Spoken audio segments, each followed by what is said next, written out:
Peace,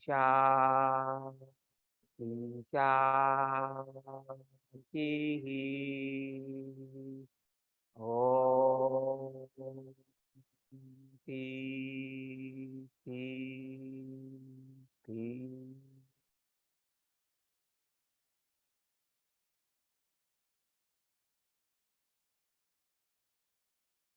Bring your hands into Anjali Mudra and bow your head. Offer your practice today to someone you love, human, animal, or nature being.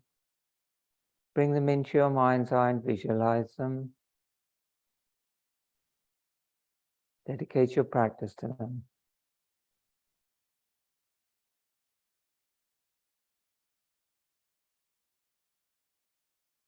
Namaste. So, Lithik Japa. All the different explorations we're making in the ways of meditating on the mantra Om. And Lithik literally means written. And so we're going to do the meditation at the end of the class today by writing the symbol Om while repeating the sound of the mantra quietly to ourselves. And you just do that as many times as you can without rushing within the time that we have for meditation. But this is a kind of a very traditional practice in India. I haven't come across it much in the West. It doesn't seem to be that well documented or often used, but I really like it. I've found it a really powerful practice. And traditionally in India, it's a common thing that you do in an ashram setting. And it's usually done in a, well, it varies. Often it's done in a, if it's for your own sadhana and you're doing it as part of your daily practice, you usually have a little book and you write in the book every day your japa. So japa, as we've talked about, means rotation of consciousness. So as you're writing or rolling the mala, you're rotating the mantra in your mind. So you have a book and you gradually work through the book, doing a certain amount of japa each day until you get to the end of the book. And then you start another one and then you end up with a big pile of japa. And so a big pile of japa is a big sort of like a residue of consciousness that you've accumulated in a form. And the form then becomes the notebook. So in yoga, we have this thing called nama rupa, and it means name and form. So the name is the mantra and the form is something which is created from the mantra. And so if nama is Om, the name, then the form is the symbol of Om. And so if you're doing japa of Om, you are writing the symbol repeatedly. And so that's the way it works. The way that we do it is quietly repeat. There's two ways. I can't ever tell you the simplest thing, can I? So there's two ways. So the easiest way to do it in the beginning is to quietly repeat the mantra Om to yourself as you write it.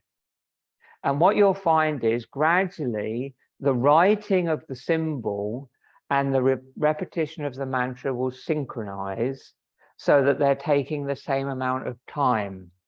And when you get to the end of the symbol and you put the little turiya, the little dot at the top, that's where the breath will end and there'll be silence. And then you begin to write the top part of the Om again, and it goes, Om,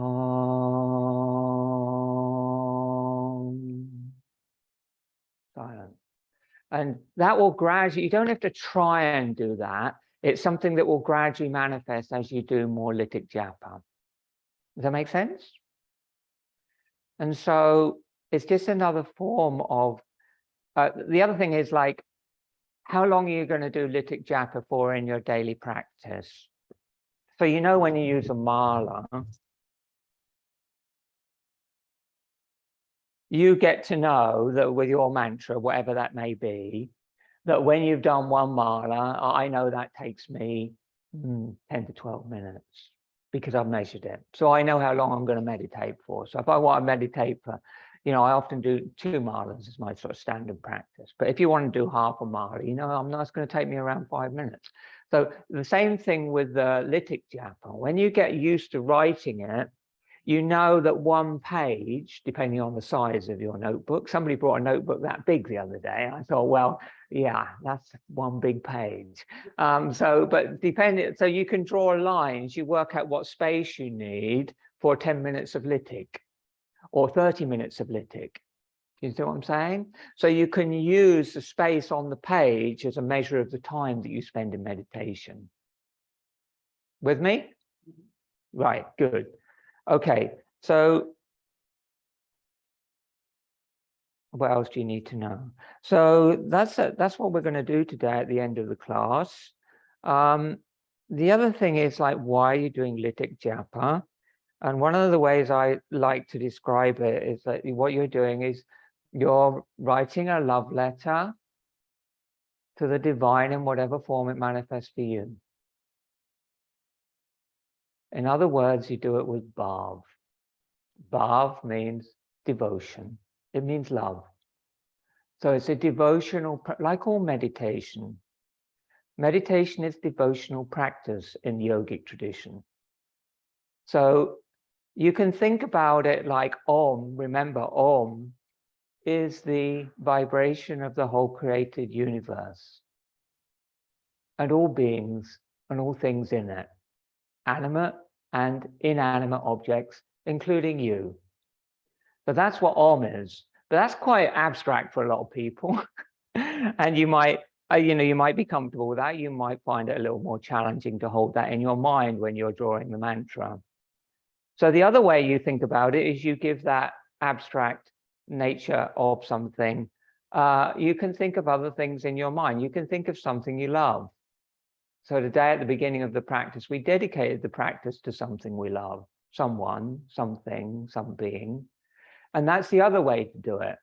You can actually hold that form in your mind when you're repeating the Om mantra, because the Om mantra is that thing, is that person, is that object, because Om is the vibration of everything. And as far as Om's concerned, there's no such thing as an inanimate object. Everything contains prana. Does that make sense? It makes more sense when you do it. So are we okay with that? That's what we're doing today. One thing I want to be clear about is, just so there's no misunderstanding, Om isn't the name of God. People often say that, and it's often written. Even in the script, Om is not God. Om is the vibration of creation, of the universe. And some people would say that is God, but it isn't God with name and form. It's more, the actual mantra Om is the sound of creation from which everything else, all that came.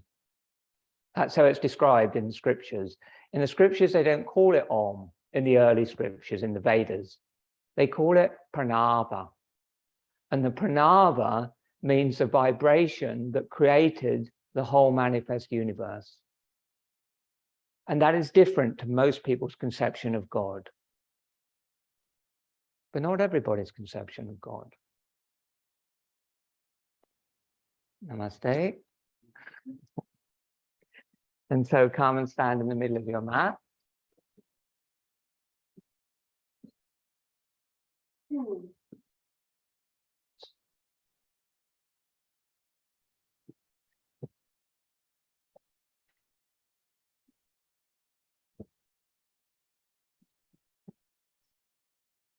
Standing in Tadasana, come into your Ujjayi breathing. Stagger yourselves a little bit on your mat so you can bring your arms nice and wide. Big toes touching, heels slightly apart. Or if that's uncomfortable for you, you can have the feet separated, but the inseams of the feet parallel. Tuck your tailbone towards your pubic bone so you feel a lightness in your pelvic floor and a little bit of support across your hips. That's Mula Bandha. And then slightly lift and lengthen the lower abdomen, sort of the space between the pubic bone and the navel, so you feel a little bit of support in your lower back. And bring your shoulders back and down so your chest naturally lifts. And then bring your head back and then gently draw the chin towards the sternum. So you can just gaze past the tip of your nose towards your heart. Mula Bandha, Uddiyana Bandha, and Ardha Jalandhara, half Jalandhara Bandha in the throat. Come into the Ujjayi breathing with the chin slightly down. That should be easier to find. So there's a gentle hissing sound as the breath moves in and as the breath moves out.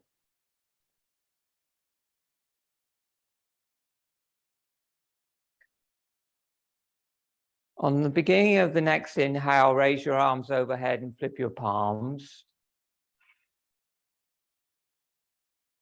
And lift up, pause. Then exhale, lower the arms, widen down. And if you're too close to the wall, you can turn into the room a little bit. Inhale, arms widen overhead, flip your palms. Exhale, thumbs to the back of the neck, palms face up, elbows back, open the chest. Hold the breath out, Mula Uddiyana Bandha. Inhale, push the hands to the ceiling.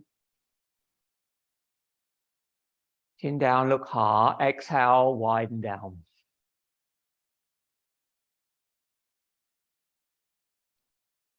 Same again. Inhale, widen up. Flip your palms. As you lift the rib cage, try to let the chin go down a little more. Exhale, thumbs to the back of the neck, but try to keep the chest lifted. Bring the elbows back, open the shoulders, hold the breath out. Mula Bandha, Uddiyana Bandha, optional chin all the way to the chest, Jalandhara Bandha.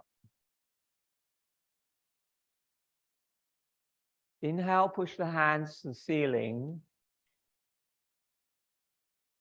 Exhale, arms widen down, slowly with the breath. Lift the gaze a little from the heart now and look at a point on the floor a few feet in front of you. Tadasana Vinyasas. Inhale, raise the arms. Lift the palms. Keep changing the interlock of your fingers. Exhale, lift the heels. Empty the lungs, hold. Inhale, slowly lower the heels. And as the heels go down, lift up more. Keep the length and exhale, lower the arms. Same thing. Inhale, raise the arms. Keep the gaze steady at a point on the floor. Exhale, raise the heels. The heels are touching, it's easier. Go to the end of the breath and pause. Inhale, slowly lower the heels. And as they touch down, stretch up more. And exhale, lower the arms. Uttanasana Vinyasas. Inhale, arms widen overhead, flip your palms. Keep the chin towards the chest, look into your navel now. And then exhale, move the hips back, draw the tummy in, fold halfway. Legs straight, Maureen. Inhale, come all the way up. Arch back a little bit at the top with the chin down. Exhale, halfway down, Ardha Uttanasana. Hips back, hips back, hips back more. Pause, so you're in a number 7. Inhale, come up. Arch back a little bit at the top with the chin down. Exhale, go down. Move your hips back, move your hips back. Pause. So you're now extending from your sit bones into your palms. Keep the chin down, keep looking at the heart. The navel. Inhale, come up, arch back a little bit at the top. Chin down, hit it. Hips back, fold all the way down. When you get to the end of the movement, your navel should be tucked back towards your spine. Your lungs are completely empty. Your neck is relaxed. Flip your palms, inhale all the way up. Push the hips back, strong arms and legs. Arch back a little bit at the top, chin down. Exhale, hips back, fold all the way. Okay, take the big toes with the first two fingers of each hand, or slide the hands under the feet with the toes up to the wrists, or take hold of your legs. And inhale and look up, lengthen your spine, straight arms, taut arms. Exhale, bend the elbows out to the side and fold. 3 breaths. Inhale on 1, on 2, on 3. Exhale on 1, on 2, on 3, on 4, on 5, on 6. Relax your neck. Inhale on 1, on 2, on 3. Exhale on 1, on 2, on 3, on 4, on 5, on 6. Hold the breath out. Pause, bandhas. Flip your palms. Inhale, come all the way up. Arch back, chin down. Exhale, Tadasana.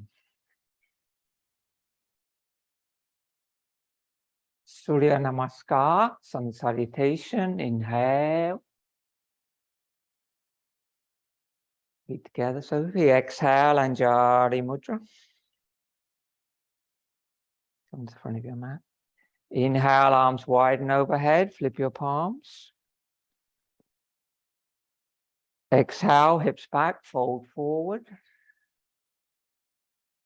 Bend your knees if you need to, get your hands on the floor. You need to be towards the front of your mat. A little inhale there, move forward, Jessica. Exhale, Utkatasana, squat down. Round the back, empty the lungs, look into your perineum. Little inhale into the back of your heart, hold the breath, hop or step, Chaturanga. Lower into Chaturanga, then fully exhale to the floor, hands forward in prayer, point the feet, full prostration. Hands in prayer, Marina.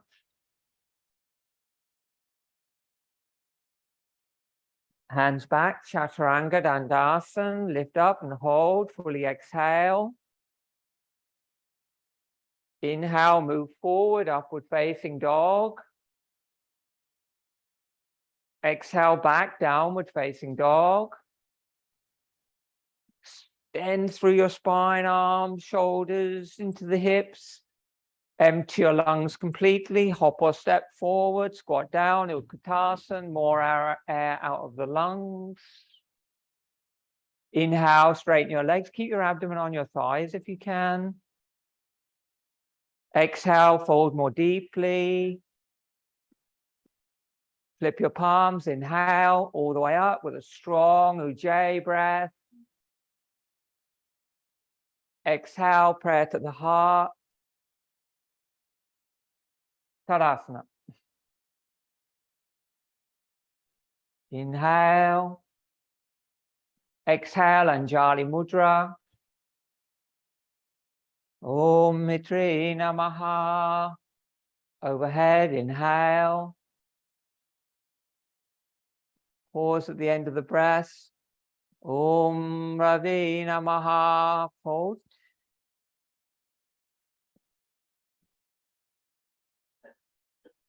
Om Sari Namaha. Squat. Om Banavi Namaha. Hover. Om Kage Namaha. Full prostration. Om Pushni Namaha. Chaturanga. Om Hiranyakabe Namaha. Forward up dog. Om Marichi Namaha. Back. Om Adiche Namaha.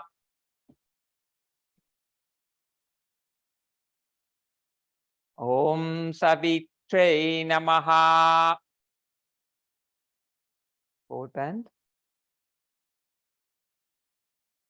Om Ake Namaha. Up. Anjali.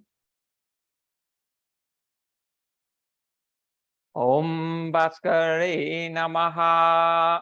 Tadasana. Look hard, Ujjayi breathing.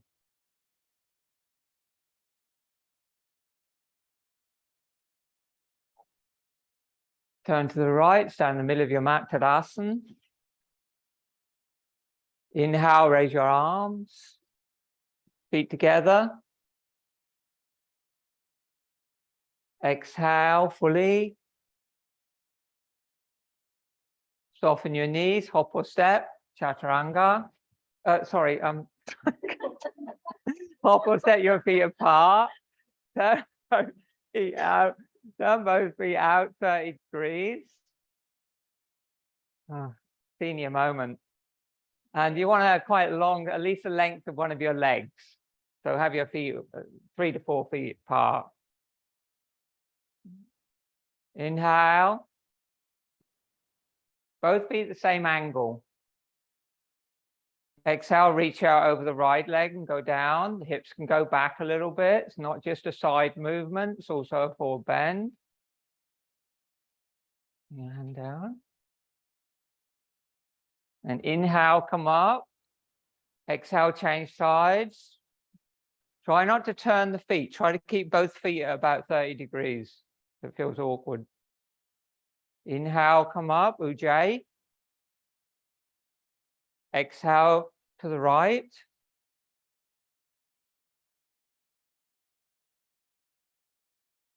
Inhale, come up. Left.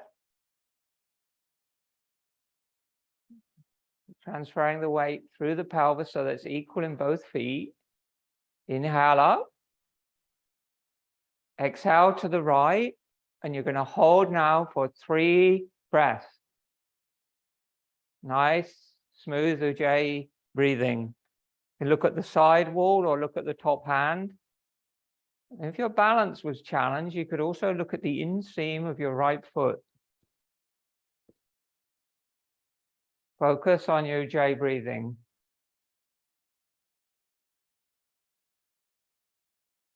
Press into the feet. Inhale, float up. Exhale, change. 3 breaths.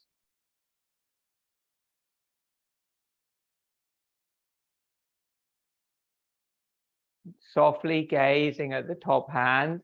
The fingers are together.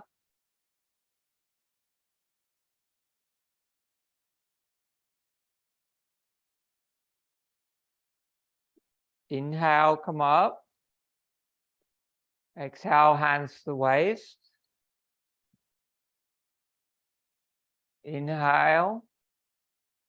Exhale, turn to the right. Keep the feet where they are. Don't change your feet. Turn to the right and fold over the right leg. Feet stay in the same position. Inhale, come up. Turn to the left. And exhale, fold over the left leg. Try and keep your hands on your hips at this point. Normally the arms would be out wide like wings, but we haven't got room, so they're on the hips. Inhale, come up. And then twist as much as you can from your hips and fold over your left leg, right leg. Inhale, come up. These are the vinyasas that prepare for the pose. Exhale to the left. Work the legs, try to lengthen your spine a little more each time. Your feet could be turned out a bit more, Ian. And then inhale, come up. Oh, sorry, yeah, this Ian. Exhale over the right leg. Okay, over the right leg, and you stop halfway, and then you inhale halfway. On the exhale, twist your body to the right, bring your left hand down, your right arm up, Parivrtta Trikonasana, revolve triangle, hands on the shin, hands on the floor inside the foot or outside the foot. If you've got tension in your top shoulder, bring the right hand to the small of your back with the palm facing the spine. Good. Breathe. And just let the breath steady your mind, stabilize your pose. And then bring the hands to your waist and come up halfway. Inhale there. Exhale. Inhale, stand up. Exhale, turn to the left, fold over the left leg. Inhale, don't move. Exhale, twist, right hand down, left arm up, or left hand on the back. You choose. Good. At the end of each exhale, try and draw your lower abdomen a little bit more. Release tension in the lower back and hips and increase the twist. The exhales can even be a bit longer here as it's a spinal twist.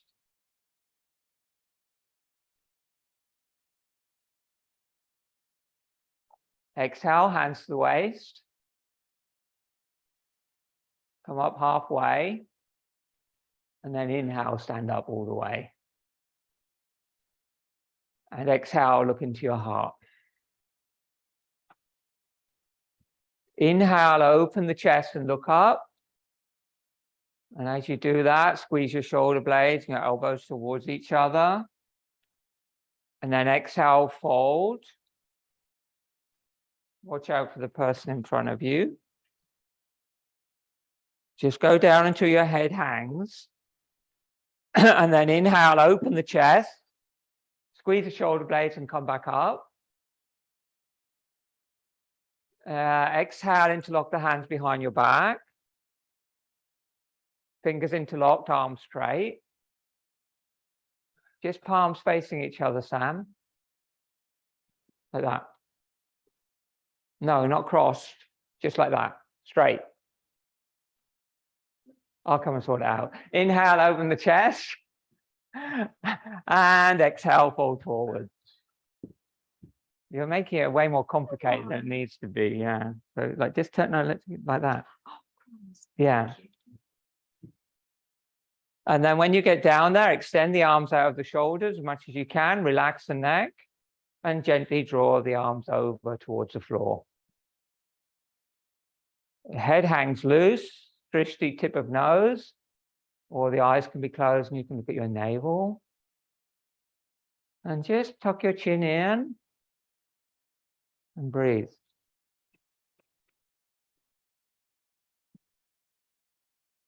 And then inhale, come up halfway, release the hands.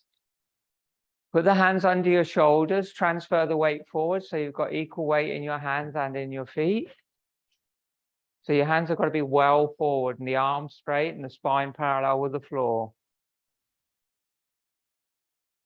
A bit more forward, Carly. Good, arms straight, Hida. Move your hands forward so your spine's straight. Good. The Nui, and you're too far forward. Move your hands back a bit. Now, inhale, bring your right arm up towards the ceiling. An optional look up at the right hand. Optional exhale, bring the left hand across and hold the outside of your right foot or ankle. Then inhale and long exhales, and at the end of the exhale, pause and just gently deepen the twist. If it's too much for your neck, you can gaze down. But keep weight if you've got the hand on the floor in the left hand. And breathe. Beautiful. And then inhale, bring the right hand down. Exhale, both hands to the floor under your shoulders. Inhale, bring the left arm up. Optional exhale, take the same variations you did on the other side. And inhale. And exhale long. Ujjayi, breathing, please.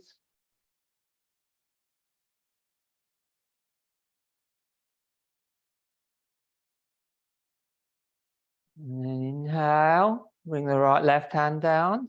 Exhale, both hands to center, look up. Inhale there. Exhale, hands to your waist. Inhale, come up. Arch back, look up. Squeeze the elbows together, squeeze the shoulder blades together. And exhale, stand Tadasana. Hop the feet together. Turn to face the front.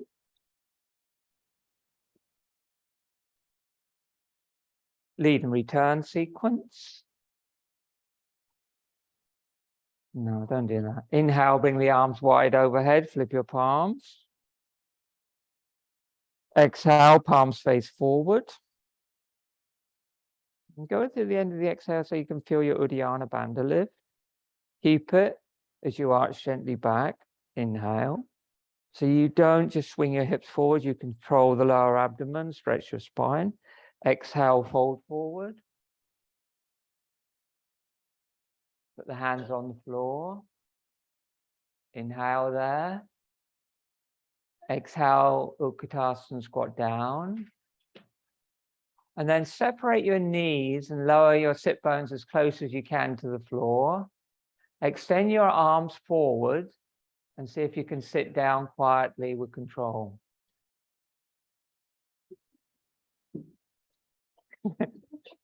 Okay, takes a little bit of practice. Yeah, okay. And then sit in Dandasana. And so normally here we would go onto the back and take a short rest, but I want to demonstrate, we were going to do a Triangmukha Ekapada Paschimottanasana sequence now, which is a full Vinyasa sequence, which we're going to learn.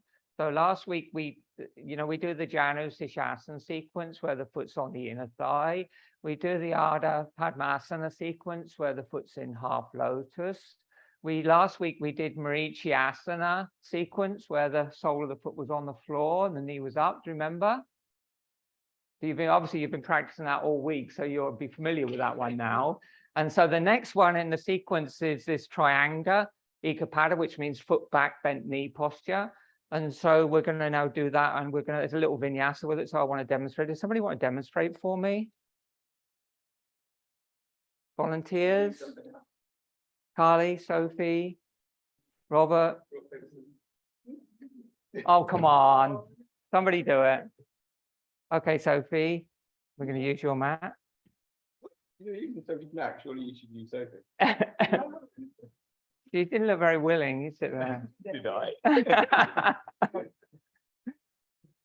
Okay, so there's a few things that you need to know about this, which who's got a block I can block? Give me a little block. That are going to make it a lot easier for you. There's quite a lot of detail to this posture, and you won't remember it all, but I'm going to give you the indications that you might need to make it easier. So we're going to assume that Robert is a little bit stiffer, and we're going to put him on a block. Okay, and so he's sitting on a block, and at the moment it's under both sit bones. And the first thing you want to do when you're sitting for any forward bend is to find the front edge of your sit bones. So if this is your sit bone, what you don't want is to be, if you're going to lean that way, if you're going to fold forward, is to be sitting on the back edge of your sit bone here. You want to pull your buttock flesh back and so you sit on the front edge of your sit bone, which gives you a forward nutation in the pelvis. So the pelvis wants to be moving slightly forward before you start to bend forward. If the pelvis is nutated backwards and you're sitting on the back edge of your sit bones, you're always going to round your back too much before you get into the posture. Does that make sense? So that is why you sit on a block. So if you're sitting on the floor and you can't keep your back at least vertical, you need to raise your seat. Clear? You don't look sure. Okay. Okay, so he's on a block, and now he bends the right knee, and he draws it in. Next thing to do is to bring the thumb into the calf crease and turn the calf flesh out. So, and then you close the knee joint again, and he sweeps the foot back to the outside of the hip, points the toe back, and knees go towards each other. That makes sense? So there's a strong extension in the top of the ankle joint, which could be a problem for some of you, but that we'll work on that later. But the foot is in line with the leg. It's not turned out. You know, like kids, they sit on the floor and then their feet turned out. You don't do that. You're grown up now. So that's straight. And then what you do is you have to shift. So this what will tend to happen with most of you is, like, Robert's more flexible. So most of you will your pelvis will want to tilt like that when you sit in this position. So what you do is you move the block across, and so it's just under your left sit bone. And so now there is the opportunity for this hip to drop. Does that make sense? And you can actually bring your thumb crease into that hip joint and rotate it. No, just rotate the hip joint out and down, and keep the foot in. So that helps to just ground that sit bone. That's important. So what you've got here is quite a strong angle in the leg, action in the leg. And you can see that this femur is rotated in an inward direction, yes? So it's an internal rotation of the femur. If you're on the background, you can't see, you need to stand up. So internal rotation of the femur, but an external rotation of the shin bone, opposing actions. So this internal rotation of the femur is an internal rotation of the hip joint, which is very important in a yoga practice, very important for the health of the hips. But it's also important because most of the practice we do is external rotation of hip joints. So this and Asana, the kneeling posture, which we'll go into later, that's internal rotation. So that helps to balance the hips. So, but this shin bone needs to point straight down. If it turns out, the foot will come away from the body and you'll end up in this kind of position. And that makes you tip over more. So you point the foot and bring the front of the shin bone down as much as you can. And then you also need an internal rotation of this femur. So a lot of people, when they do this, what happens is, because of the way this joint is, it rotates that joint out. And that also makes you tip over to that side. So this femur is coming in. And to do that, you have to activate the inseam of this leg by pushing out through the ball of the foot strongly.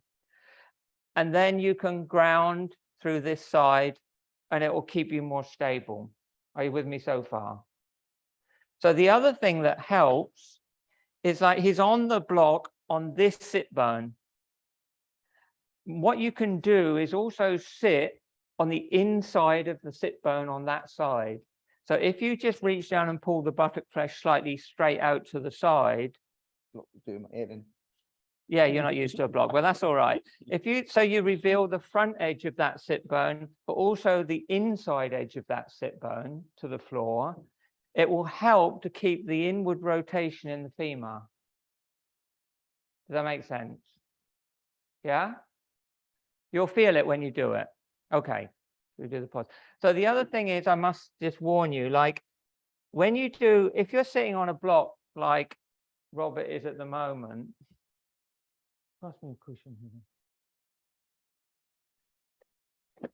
When you start to bend forward, even if you keep this active, it will put, especially if you've got a strong forward bend, it will put a lot of pressure into the hamstring, the attachments in the back of the knee joint, because that knee isn't supported. Does that make sense?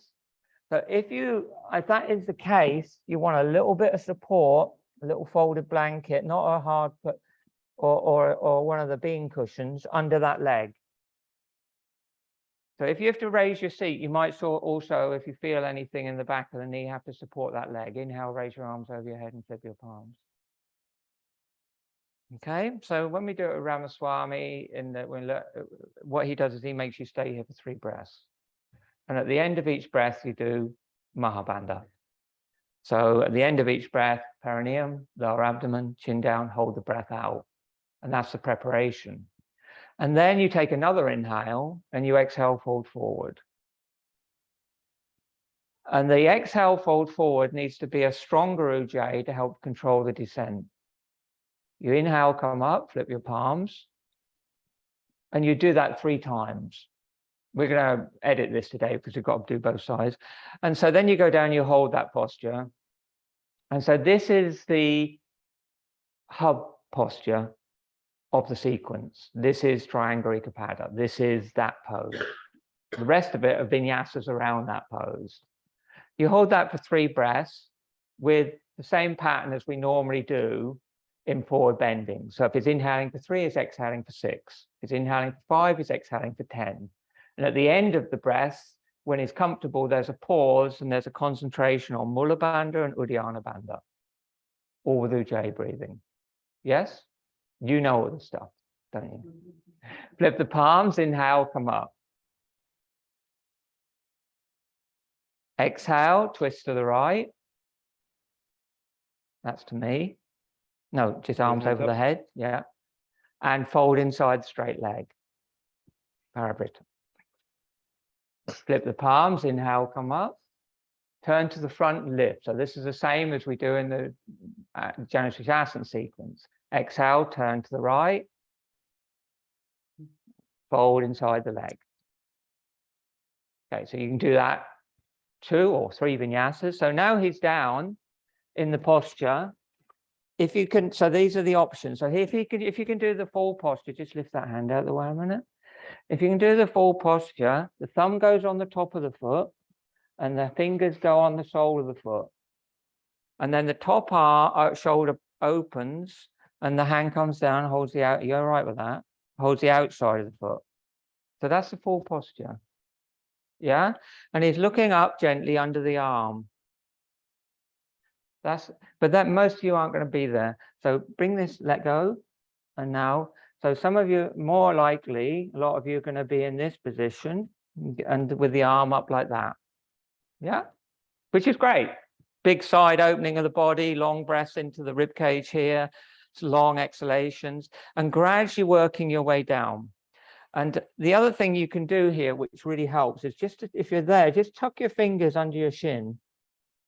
And that gives you a little bit of leverage to not only to go down, but also to open the chest. So if you can get any sort of handhold here, it helps. Okay. And then the other way it can be done, if you can get your elbow on the floor, is to bring the elbow down like this and just do it like that. Okay. Keeping this shoulder open. Inhale, come up, flip the palms. Exhale, bend the left knee, hug the knee to the chest. Okay, so the first phase here is to keep the foot slightly off the floor and hug the knee and lift your spine. Lift the foot up. So that's where some of you will be. You just hold there and you take 3 breaths. Optional, hold the foot with both hands. Exhale, straighten the leg. Exhale, straighten the leg. So then you inhale, you can just stay like that, or you exhale and bring the forehead towards the shin. Heron pose, Akunchasana. 3 breaths. And then inhale. After the 3 breaths, lift up and exhale, lower the leg. You can do that with the leg straight or you can bend it. That's good. Holding on. Yeah, you can let go of it and lower it. That's fine. And then you inhale and bring the arms up over your head. And exhale, bring the hands behind you 10 inches. Point the left foot, ground the foot. Inhale, lift up. Pratikriya counter pose. Push the shin bone down. Exhale down. Move that foot a bit further forward. Inhale, come up. Push the shin down. Try and push that into the floor. And then you go hold there for 2 breaths. And then you come down. And then you inhale and straighten that leg. Be careful when you do that. And you do the other side. So that is one vinyasa. That is one sequence of, thank you so much. Brilliant. That is so that is one vinyasa of one posture. So can you see in Vinyasa Krama what it does? It doesn't just give you a posture and you just do a pose and you move on, you do another posture and you do another. What Vinyasa Krama does is it says, this is a posture. How can we explore this posture? How can we extract every last bit of juice out of this posture and really understand it? Do some things that prepare us well for this posture, and then do some variations in the posture and around the posture, which are going to help with the posture overall, and then counterpose the posture. And then the next posture in this sequence, it carries on, if you want to carry on, is Hanumanasana, splits pose. And so the posture that you've just been doing is stretching the quadricep, and it's also stretching the hamstring on the other leg. And then you switch and you change the hamstring and the quadricep over leg to leg. And they're the muscles that need to be, flexible and strong to do Hanumanasana splits pose. So you're preparing them for that sequence. So that's the way it works. Should we? We're going to have to do it, are we? Going to have to do it? Okay, sit in Dandasana. Thank you, Robert. Yeah, and you're going to need, some of you are going to need blocks. So if you come into class and you need blocks or straps, always try and get them and bring them with you, save time.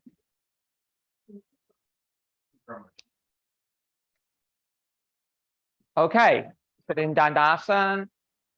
And I will give you a recommendation for your home practice. Blocks are very convenient in yoga classes, but you're much better off with a folded blanket as a prop for your seated postures and many other things, because a folded blanket is easy to change the thickness of, whereas a block isn't. And so as you gradually get more adept at the posture, you can undo the blanket to the point, the folds of the blanket where it gets lower and lower until you sit on the floor, which is ideally where you want to be in the end. So, but you can't do that with a block. Once you get supported by a block and used to it, you'll always stay at the same range of movement. Does that make sense? And the way they used to do it was, you know, like with an old book, not a good book, but a book that is like, and you gradually, every time you actually doing your practice, you keep tearing pages out of the book. Eventually you're sitting on the cover. You chuck the cover away, you're on the floor. And so that's, the old telephone directories used to be good because the pages are real thin. Inhale, bend the right knee to the chest. Close the knee joint, turn the calf flex to the outside. It's an internal rotation of the hip. And then sweep the foot behind you, top of the foot on the floor, straight line. And now if this is just excruciating and it is too much for you, then you bring the foot to the inner thigh and you take the Janu Sirsasana version and do everything else the same. Do not strain your knees. Do you feel all right with that? You sure? Yeah. Okay, good. Yeah, it will be a stretch. Can you bring your knee in more? And so, yeah, and you're going to need to support that knee. Put something soft under there and support it. Yeah, good. Inhale, float the arms over your head. This would be 3 breaths with bandhas, but we're moving straight on. Exhale, fold forward over the leg. Just as much as you can, don't strain. Flip the palms, inhale, come up. If you feel strain in the back of your left leg, support it. Exhale, go down. Okay, one more time. Inhale, come up. And exhale, go down. Ian, just come out. bring that foot to the inner thigh and just leave your knee out and do everything today in that position. Sure. Good. And then stay there and breathe for 3 breaths with long exhales. Good.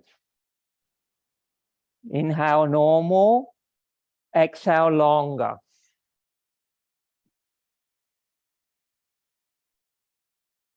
Yeah, you are out of balance. Inhale, come up, sorry. Inhale, come up, turn to the right and exhale, fold. It takes time to get it even because this hip has to release a lot. Right. Until it does, you will feel slightly tipped, but you're kind of working against that with your core as much as anything. And then inhale, come up, turn to the front and lift, and exhale, turn to the right and go down again. Wrong way, Lynn. Okay, now take the posture. If you can, hold the inside of the foot with the left hand and the outside of the foot with the right hand. The thumb goes to the top of the foot and the fingers go underneath to keep the shoulder open.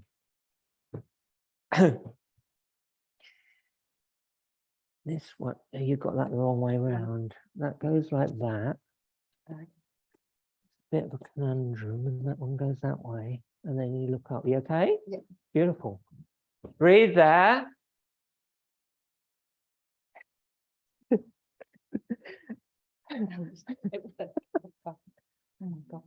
Yeah.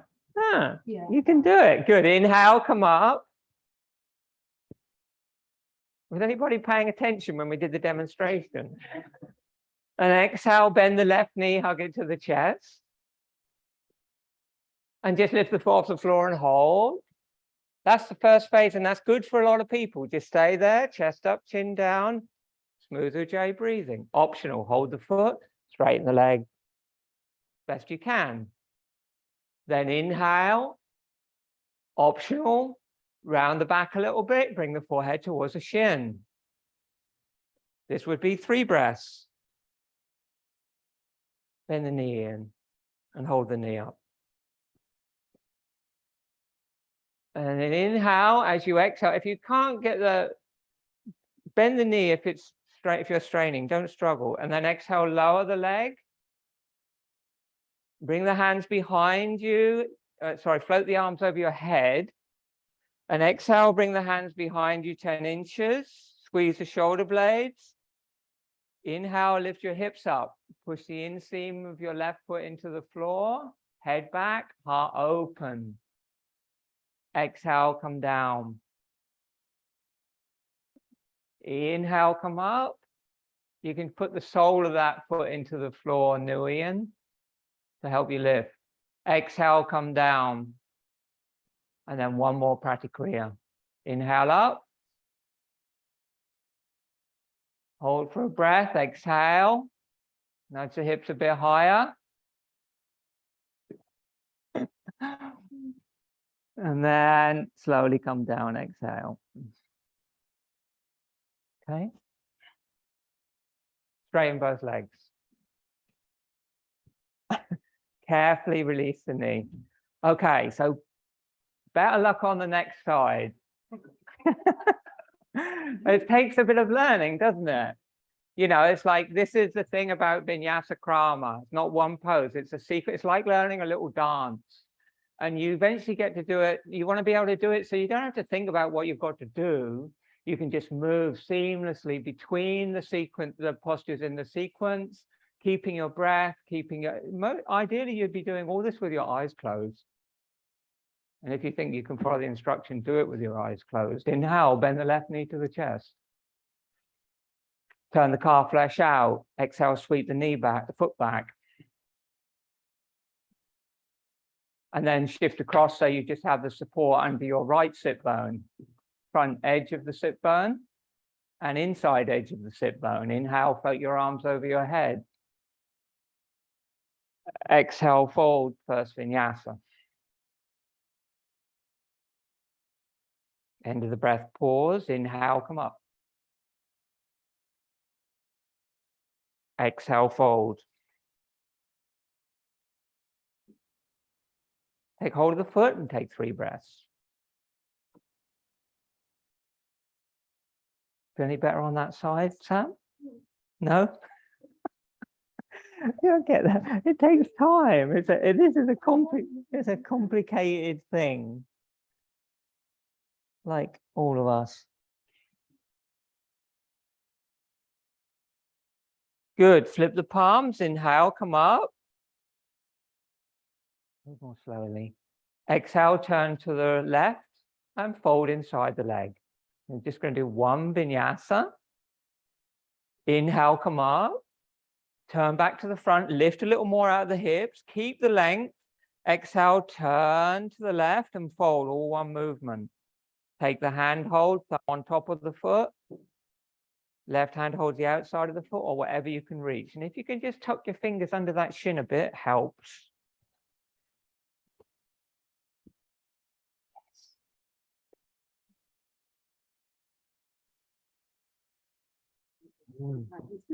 Hey, you got it wrong, but sort of wrong. Look up. Lynn, try and avoid that foot pointing out like that because that's twisting your knee joint. Rotate your right femur in a bit more to keep yourself a bit more upright so it doesn't fall out like that, yeah? Okay, and then flip your palms, inhale, come up. Exhale, bring the arms down, hug the left knee to your chest. Oh, right, yeah, the right knee, that's it. The other one. Optional, hold the foot, inhale, straighten the leg. Optional on the exhale, fold into the leg. Heron pose. What really helps with this posture is to really push down through the shin and the foot of the left leg. That helps to lift you up and helps you to fold. And then slowly release the foot down. Flip the palms, inhale, bring the hands over your head. Exhale, hands behind you 10 inches. And then inhale, lift the hips up, squeeze the shoulder blades, drop the head back, push the shin bone and both feet into the floor. Exhale, come down. If you've got the knee bent, Darren and Ian, put the sole of the foot on the floor. If you've got the knee to the side, I should say. Bring the sole of the foot onto the floor, Darren. Sole, like that, of your left leg. Yes, inhale, come up. Okay, and we're going to hold now. Exhale there. Point the right foot. 1 more breath. Exhale, come down. Release the knee carefully. Dandasana. Inhale, float the arms over the head. Exhale, fold Paschimottanasana. West stretch. Inhale, come up. Exhale, fold. Stay there and breathe. Bend the knees if you need to. Get hold of your feet. Yeah, that's it. And then hold from the outside like that. Move your feet away a little bit more. And then what you want to work at doing is long exhales and just drawing your abdomen into your thighs. And when you get there, you can gradually start to walk the feet further away. Round your back, relax, look at your navel, eyes closed. You're inhaling for 3, you're exhaling for 6. And you're inhaling, interlock your fingers. And twist. Wherever your inhale is, your exhale is double. There's no struggle. Completely relaxed. Your eyes are closed. You're looking into your nabi, the center of the body, in line with your navel. The long exhales just release all the tension from your body and from your mind. And at the end of the breath, where the breath pauses, and the band has come very gently on, There's complete silence in your mind.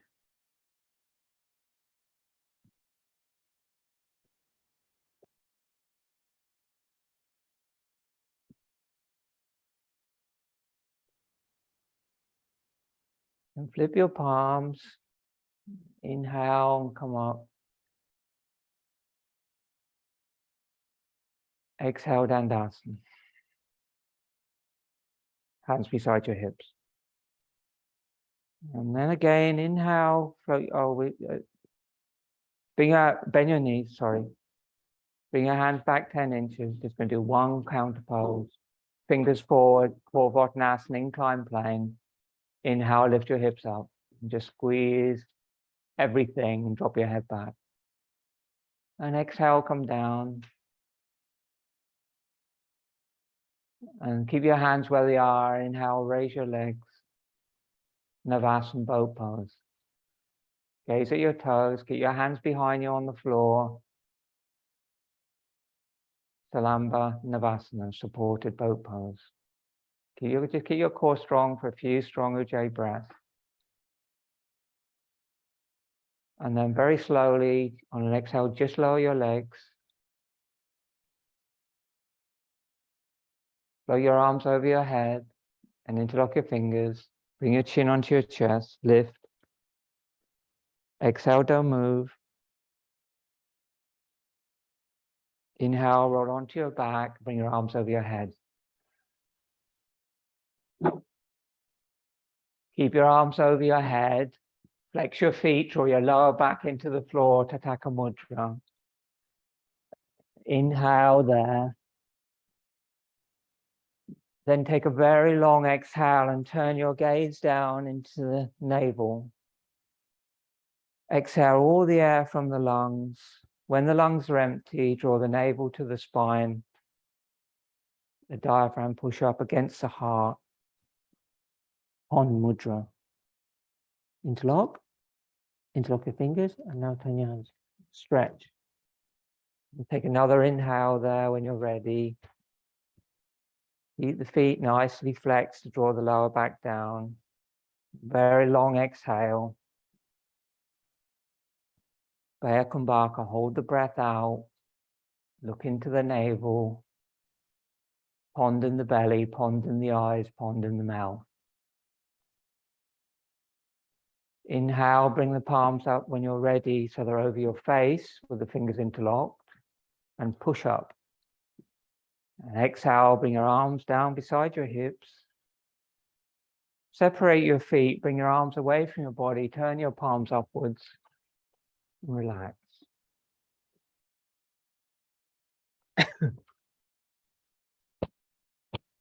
And roll your head gently from side to side.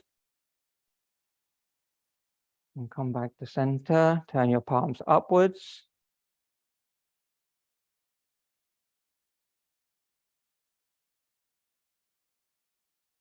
Bring your awareness into Hridaya, your heart center, also known as Anahata Chakra or Pranisthan. So your awareness is in the center of your chest where the breath begins and where the breath returns.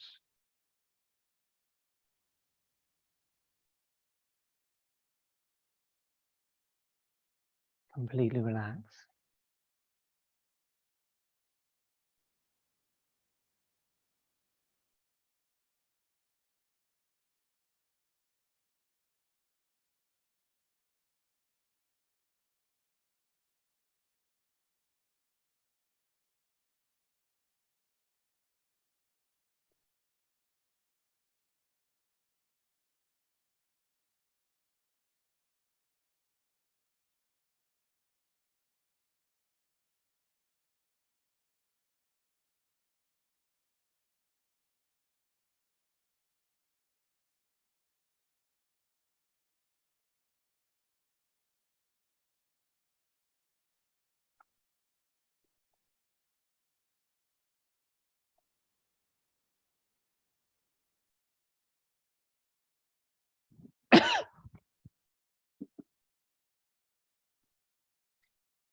Deepen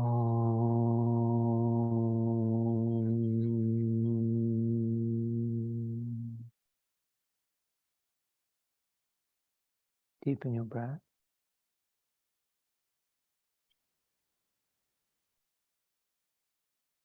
Bring your feet together and your arms by your sides. Inhale, stretch your arms over your head. Stretch your whole body, bend your knees, hug your knees.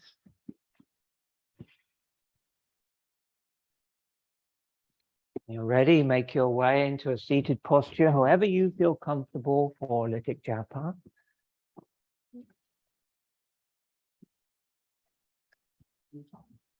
And if you, I'll have some spare pens and paper if you don't have. Sorry, that's the wrong way.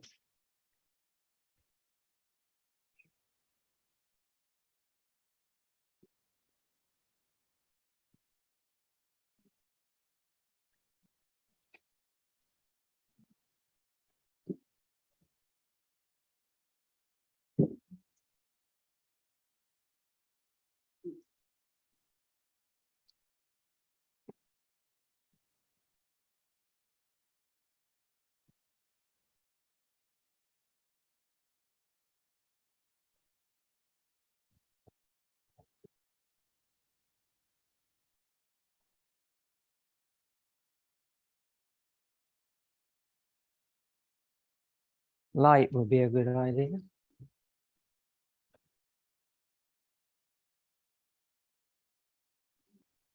They're not working. I've got one. I've got plenty of pens.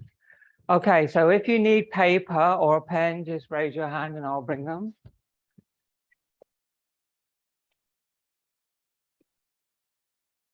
And I'm gonna, if you have forgotten pen and paper, I'm gonna give you lines of the mantra Om.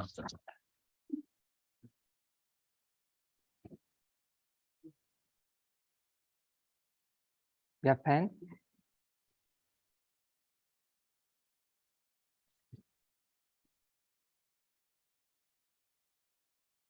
Lean on. Carly, come to lean on. Pen. Pen, yeah. Anybody else need a pen or paper? Yeah.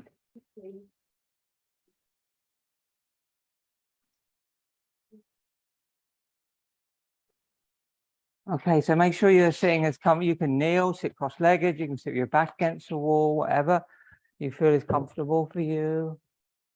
We just start by chanting Om together. Everybody had everything they need.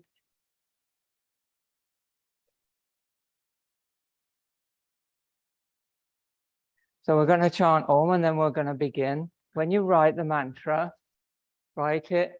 You're in the beginning, if you've never drawn the symbol Om, you have the symbol in front of you and just trace it like you would. So that the way you draw the Om is to start the top like you would with a number 3, and draw the start at the top and draw the top curve and then the bottom curve, then the little squiggle on the side, then the little crescent moon, and then the dot. That's the order in which you draw it. Okay? And when you're drawing it, try to sort of like do it not too big. You don't want massive Oms, you just want little Oms. So that you have to concentrate. The idea is that it really concentrates your mind. And when you do it, just have the feeling that you're just writing a love letter to the divine or whoever you want to write a love letter to, because it's all the divine. Okay? Yeah.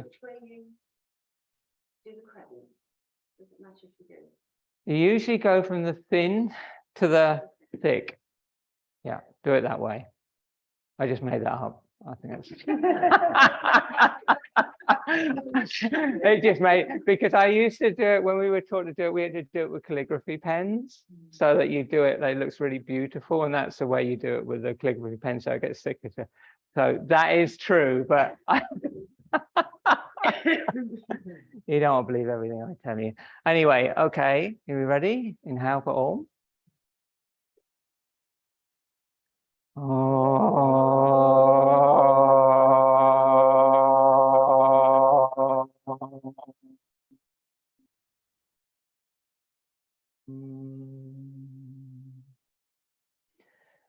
you can begin your Lithik Japa, and you're quietly repeating the mantra Om as you draw the symbol.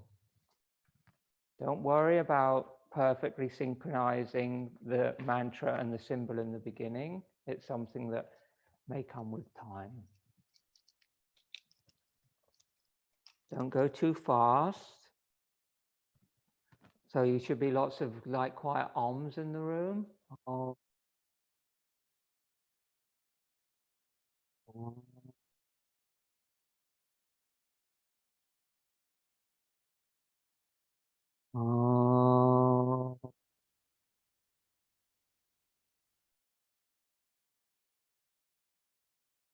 Om. Om.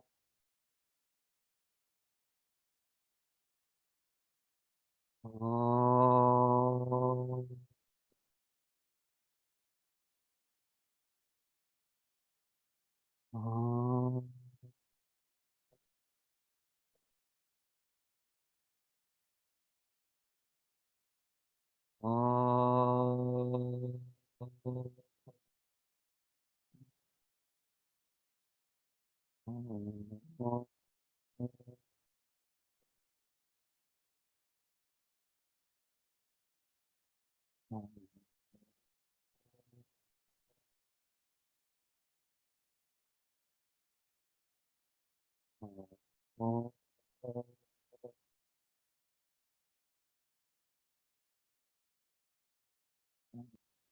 Om.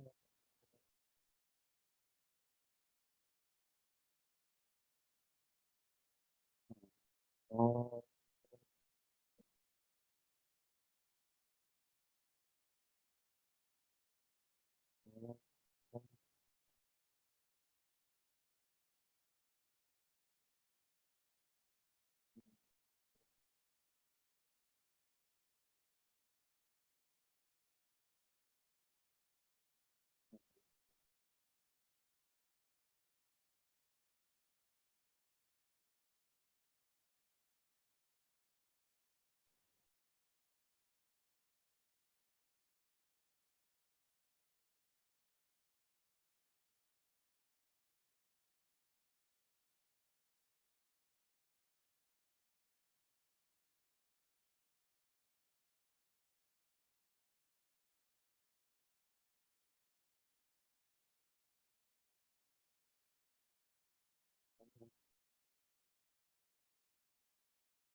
Oh, finish the Om symbol you're drawing, and then release the pen and close your eyes. But continue to repeat the Om mantra in your mind with your eyes closed.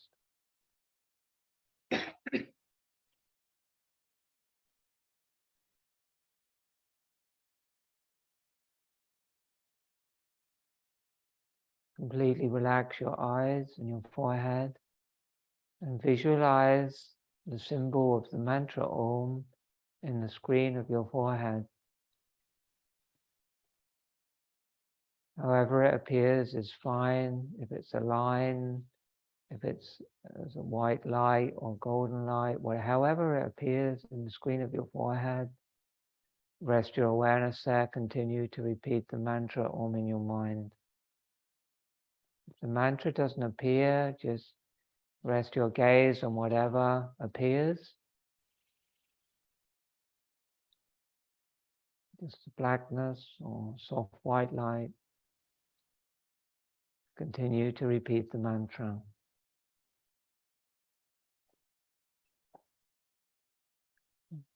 See if you can allow the mantra to synchronize with your natural, almost imperceptible breath. So there's no effort, no doing in the repetition of the mantra. Just total surrender of the mind.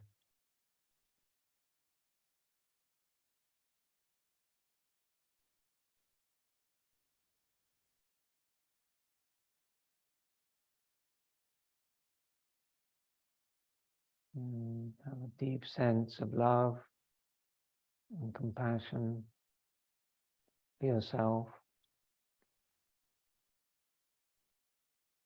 and to whatever form of the divine you dedicated your practice.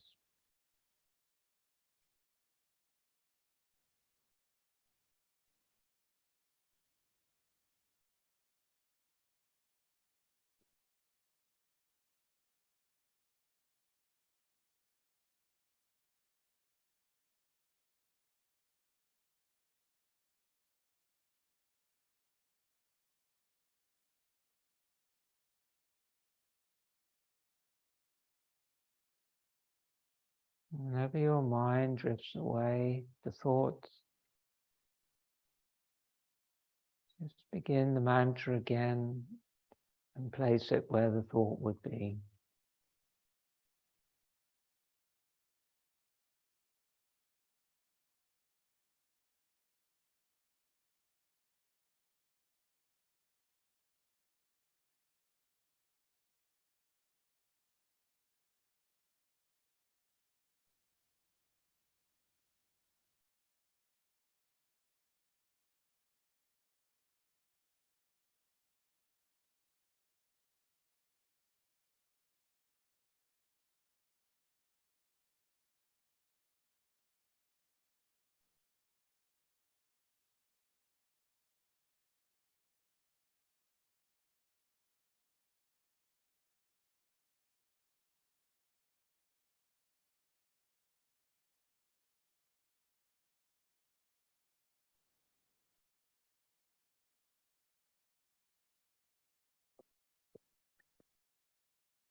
So exhale, bring the awareness into your heart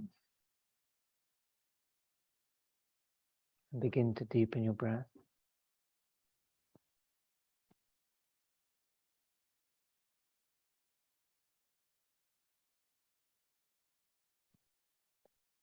Bring your hands into Anjali Mudra, inhale deeply for Om.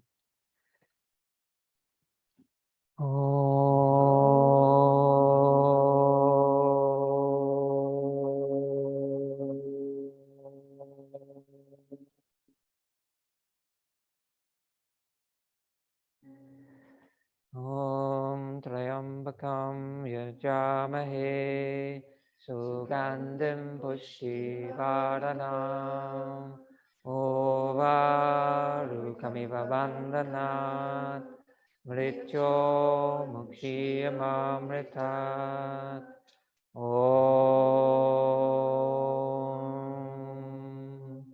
Shanti Shanti Shanti Om Peace Peace Peace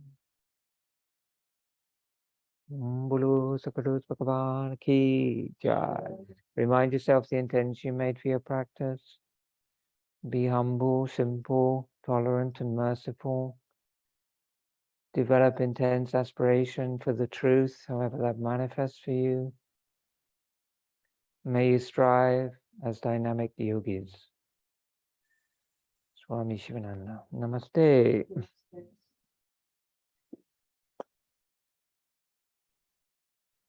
Om. So how did you get on with Lithik Japa? Any questions or any comments that anybody would like to make? When I clearer, concentrated than the previous. You felt More engaged. more clearer, concentrated Yeah, yeah. for the drawing of the That man. was just saying meditation. Not normally, not for me, but this time I was good. Yeah. Okay, that's good. Okay, so that's interesting because we've done all these different techniques, haven't we, over the last few weeks? And the reason why yoga is very generous in that way, it doesn't just give you one technique of meditation, it gives you many. And the idea is that you can experiment in the beginning with these different techniques until you find one that really resonates with you. And then it resonates. What I mean by that, it kind of aligns with your prana. It kind of like works well with your karmic profile. And then what you can do is you can use that to establish yourself in dharana, which is the concentration phase of meditation. And that will eventually lead you to dhyana, which is the deep meditation phase. And who knows, maybe later samadhi. So any of these techniques which we've been doing are preparing the mind for deeper states of meditation, where you aren't actually using any particular tools or techniques. You're just in a state of absorption. But in order to get to that state, you have to be able to learn to focus the mind on one thing. And today we're using the mantra Om as that point of focus. And so that is why we're doing Lithik Japa, or like we've done it with gazing at the mantra, like we've done it with repetition of the mantra in the mind, etc., like we've done it with group chanting of the mantra. All these things can work. So thank you, Hida. Yeah. So who enjoyed the experience of doing Lithik? Yeah. Okay, good. So I don't know why it's not taught more. It's kind of a great practice. I really like it. And I would say it's a practice that you can always return to. Sometimes when you're doing a meditation practice and for years and years you do the same thing, sometimes it's nice to still use your mantra, whatever that may be, but kind of like engage with it in different ways. So sometimes by looking at the image of your form, Om, or deity, or symbol that is meaningful for you, sometimes chanting it out loud, sometimes writing the name. So the written name is very powerful. Did you notice that when we were doing it, that as we went on, our Oms that we were saying became more and more synchronized? And if you keep going, if we'd have gone on for another, I could almost guarantee that after another few minutes, there wouldn't be any dissonance. All our Oms would be the same, and the speed at which we were writing would be the same. This is what happens when you do it in a group. And that's very powerful group sadhana. So one of the reasons you do it in a group is to kind of build the energy of the mantra within your mind and body, in your consciousness. And that's why we do any practice together, the asana or anything. But it really works well with this practice. And then what you can do is, if you have a notebook at home, keep it near your altar or near your mat where you practice, wherever you do, and just spend some time for this week and see how you feel of just writing a little bit of japa of Om or your personal mantra, if you have one, every day with the same bhav, with the same feeling of devotion, and just see how you get on with it, see how you feel. It's interesting practice. Any other questions? Pardon me.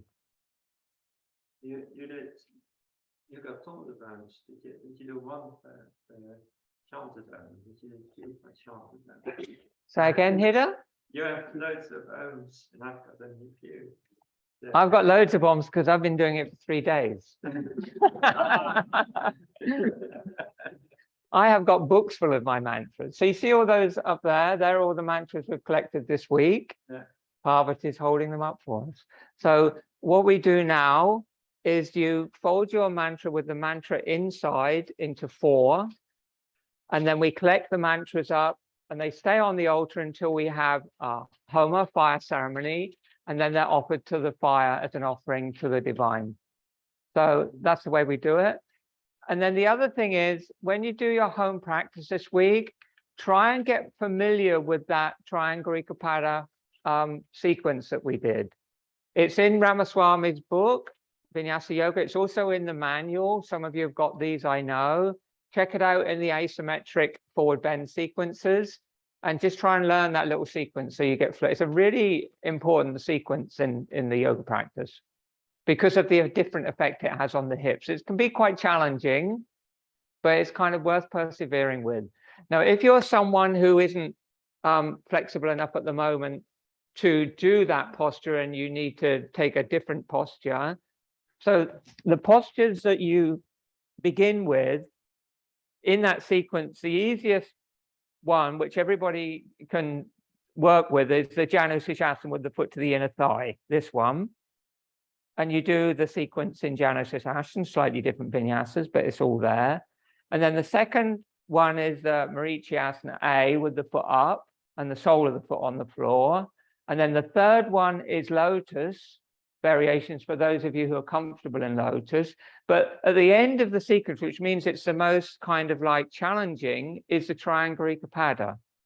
So it's a progression from Janu Sirsasana, the foot to the inner thigh, to Triangle Ekapada. So if you're struggling with what we did today or half lotus, you keep repeating the Janu Sirsasana, foot to the inner thigh, and Marichiasana like we did last week with the sole of the foot on the floor. And when you get more proficient in them, then switch back to doing the other two and you'll find they'll start to come easier.